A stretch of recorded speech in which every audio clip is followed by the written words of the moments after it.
what he was doing in the first 5 rounds, he needs to change that and pick it up. Totally go mad. He needs to go on. He needs to go in there under controlled aggression. And you know, I'm always saying that you need to start off with the jab. The jab always helps. It gives your opponent something to think about. When I'm king of the world, we'll have 16-foot rings, so guys like Dirrell couldn't run all night. All right, can we make you king tonight? You have to remember, Muhammad Ali is his hero, so you know you can see a little Muhammad Ali in him. Yeah, but Ali would try to use his boxing skill to try to break the opponent down and then try to take him out. Well, Dirrell is still young, you know, he's only had 11 fights, and he's still getting better as a professional. One thing I'll say good for him, that there are times when I see he does snap his jab. You know, and when he gets more confident and can fight without moving constantly, then he may have a telling jab that he can work behind. Dirrell, this is the second time in his career that he's gone past 6. He went 8 in his last fight. End of round 7. Curtis Stevens landed the most meaningful blows of that round. Oh, baby, I can't tell you nothing other than you got to jump on him. You're not doing it. You're not doing it. You're chasing him, Kurt. You got to cut him off. You're not cutting him off, baby. Listen to me. You got to cut him off. You're giving him that respect factor. That's why he's sliding all around the ring. Right. Yo, cut him off and bone him up. Rushing him now. Start rushing him. Let's go. With good little face, start rushing him now, Curtis. Start manhandling him now. You hear me? When he's on the tangle, start flinging him. Start using the straight line. You get tight. Don't forget to hit him right in that midsection, because he is tired. I know he is tired. Yeah, I know you are, Queen. You are tired. No, he's feel good. We ran over 150, man. Let them hands go. Keep working, Chad. Keep the jab working. Pick it up. They told Stevens to stop chasing, but they didn't tell him how to. Well, you know, he needs to go in under controlled aggression, you know, and controlled aggression means you go in there behind the jab, making sure you don't leave yourself off balance, throwing wild shots, and making sure that, you know, your opponent doesn't come back at you. Lennox, you know, we talked about, obviously, the disparity in the heights. But if you've got a chance to be an elite fighter, you take a disadvantage and turn it into an advantage. And he doesn't seem to be able to do that.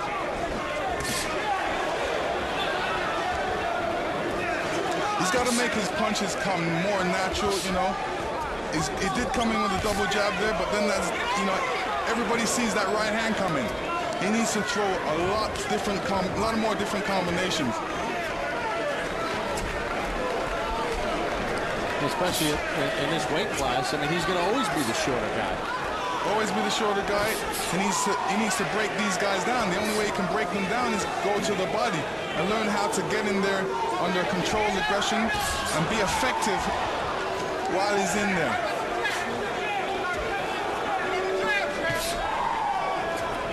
Dirrell's very skilled, still throwing sharp, crisp punches. And he's, like I said, he's part shotting right now. He sees an opening. He knows he can get his punches off a lot quicker than Curtis. And that's what he does. He gets it off quick, and then he moves out of position. Curtis has to readjust and try and find him again. This is the 12th pro fight of Dirrell's career. But Lennox, at some point, isn't he going to have to sit in there in the fire and sit down on some of these punches if he wants to go where he plans to go someday? Yeah, like I said, he's only had 11 fights. He's still learning as a professional, and these are fights that are going to help him because he's going to go back and look at tape and realize that he could be more effective. You know, stay in the pocket a bit more and throw that combination. Let him go.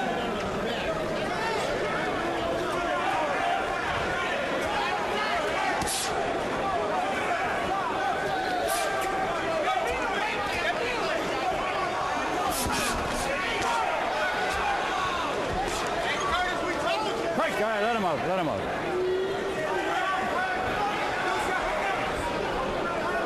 Neither man has been hurt in this fight. Nobody down. Dirrell has done a lot of moving, running. Stevens has not been able to find his way inside. See, when the fight's in the middle of the round, Dirrell has the advantage. All right, I got it. All right, let him out. And we trip to the end of round 8.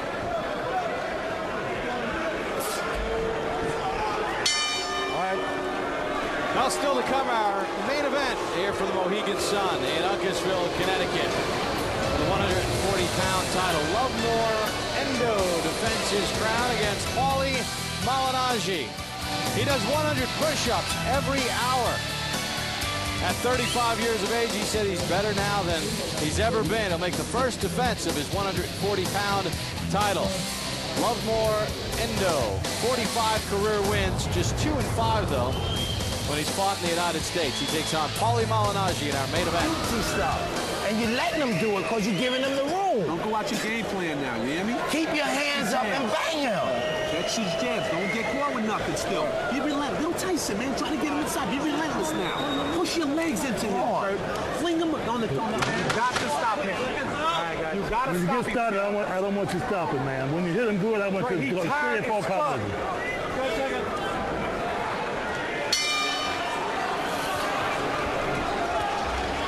First time in Dirrell's career, he will go past the 8th round as we start round number 9. Curtis Stevens was 10 in his last fight back in March, a 10-round decision against Darnell Boone. Good right hand to the body from Stevens.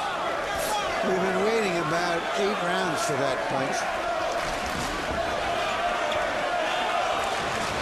That's what Curtis needs to do.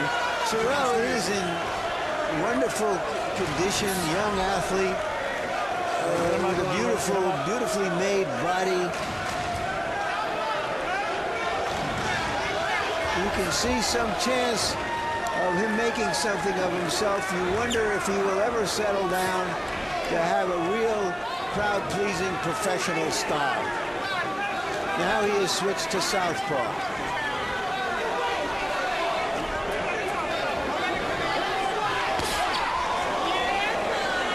Tags Stevens and then gets away.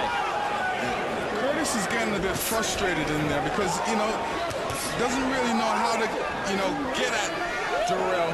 He wants Dirrell to stand there and fight with him, but he's actually talking to him, trying to egg him on, trying to get him into a fight. He's taunting him now, and Stevens should take those taunts personally and try to hit him like a wrecking ball anywhere he can.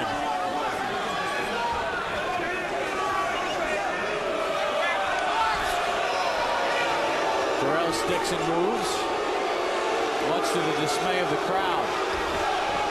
Right, this is where you take advantage of it, the guy moving. You run after him.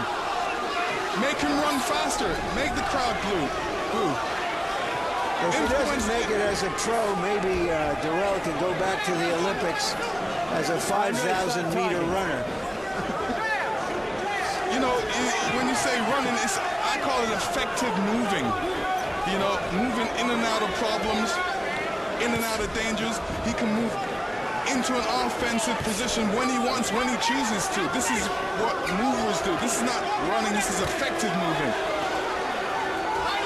Have we seen Stevens once, as Dirrell say circles to his left, actually step to his right and try to cut him off? Well, Dirrell is very quick-minded and quick-footed, and he can move in either direction. This is not standing and getting distance. This is just running.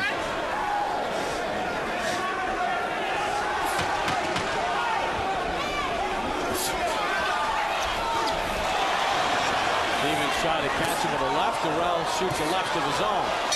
Go ahead. And then lands a hard punch to end round number 9. And the crowd is telling you what they think of this fight. Well, they want to see more of a fight, and, I agree with them. I want you to really pick up on the momentum. Pick up on the momentum, okay? You're doing a good job. You're doing a good.